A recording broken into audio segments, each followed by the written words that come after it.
Okay, welcome to my educational channel. విద్యా ఉద్యోగ సమాచారానికి స్వాగతం. ఆ గ్రూప్ 1 ఏదైతే గత నోటిఫికేషన్ ఉందో 503 పోస్టులతోటి అంతకుముందు వచ్చిన నోటిఫికేషన్కి మరి ఇప్పుడు కొత్తగా 60 పోస్టులను అయితే తెలంగాణ ప్రభుత్వము చేర్చింది. ఈ 60 పోస్టులు వివిధ విభాగాలలో ఖాళీగా ఉన్నటువంటి పోస్టులు చేర్చడం జరిగింది. సరే, అందరు అనుకున్నట్టుగా ఒక 100 పోస్టులు పెరుగుతాయని ఎక్స్పెక్టేషన్స్ ఉన్నప్పటికీ కూడా ఇక్కడ 60 పోస్టులను అయితే కొత్తగా చేరుస్తూ మరి ఒక జీవోను అయితే ఇవ్వడం జరిగింది గవర్నమెంట్. ఆ జీవోను ఒకసారి అందులో ఉన్నటువంటి పోస్టుల వివరాలు ఒకసారి పరిశీలిద్దాం. మనం ఇక్కడ మీరు గమనించండి. ఈ పోస్టులు మనకి ఏ ఏ విభాగాలలో మరి ఐడెంటిఫై చేయబడ్డాయి ఒకసారి చూస్తే మనకి స్టేట్ ఆడిట్ హెచ్ఓడి, ఇక్కడ మీకు అసిస్టెంట్ ఆడిట్ ఆఫీసర్ ఒక్క పోస్టు ఫిల్ చేయబోతున్నారు, కొత్తగా అరేంజ్ అయిన వేకెన్సీ ఇది.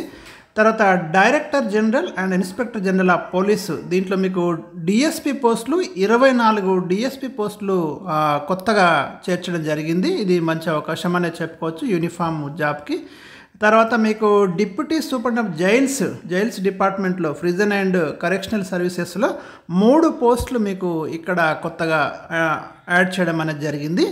And next one employment and training HOD head of the డిపార్ట్మెంట్లో డిస్ట్రిక్ట్ ఎంప్లాయ్మెంట్ ఆఫీసరు 3 పోస్టులు అయితే కొత్తగా కలుస్తున్నాయి. నెక్స్ట్ మండల్ పరిషత్ డెవలప్మెంట్ ఆఫీసర్ ఎంపీడీఓ పోస్టులు వచ్చేసి మనకు 18 పోస్టులు ఎంపీడీఓ పోస్టులు అటాచ్ చేయడం జరిగింది, అంటే కొత్తగా చేర్చడం జరిగింది.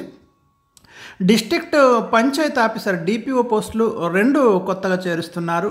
డిప్యూటీ కలెక్టర్ 3 పోస్టులు పెరుగుతున్నాయి. ఇక్కడ ల్యాండ్ అడ్మినిస్ట్రేషన్ విభాగంలో 3 డిప్యూటీ కలెక్టర్ పోస్టులు పెరుగుతున్నాయి, గమనించండి.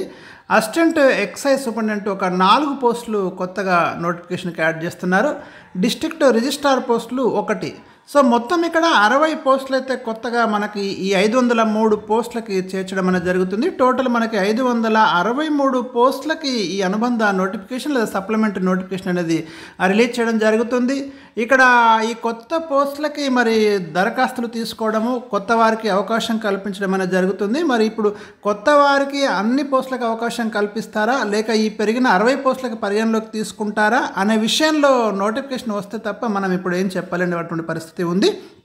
సో ఏది ఏమైనప్పటికీ కూడా డిగ్రీ కంప్లీట్ చేసినటువంటి రీసెంట్గా కంప్లీట్ చేసినటువంటి విద్యార్థులు మాత్రము చూసుకోవచ్చు. అంటే 60 పోస్టులు అయితే డెఫినెట్గా నోటిఫికేషన్కి యాడ్ అవుతున్నాయి కాబట్టి మరి అందరికీ అవకాశం ఇచ్చిన ఆశ్చర్యపోని అవసరం లేదు. సో ఒక రకంగా చెప్పాలంటే 60 పోస్టులు అంటే మనకి వివిధ డిపార్ట్మెంట్లలో అత్యంత కీలకమైన పోస్టులు. అందులో మీరు చూడండి, డిఎస్పి పోస్టులు 24 డిఎస్పి పోస్టులు యాడ్ చేస్తున్నారు. 3 డిప్యూటీ కలెక్టర్ పోస్టులు ఉన్నాయి, 3 డిస్ట్రిక్ట్ ఎంప్లాయ్మెంట్ ఆఫీసర్ పోస్టులు ఉన్నాయి. అన్నీ కూడా జిల్లా స్థాయి పోస్టులు అయితే చేర్చడం అనేది జరిగింది. ఈ 563 పోస్టులకి భవిష్యత్ త్వరలో డెఫినెట్గా లోక్సభ ఎన్నికల కోడ్ కంటే ముందే నోటిఫికేషన్ అయితే రాబోతుంది. సో గ్రూప్ 1 ఆస్పిరెంట్స్ ఎవరైతే ఉన్నారో వారికి తాజా అప్డేట్స్ అన్నీ కూడా ఎప్పటికప్పుడు నేను తప్పకుండా అందిస్తుంటాను. Subscribe this channel.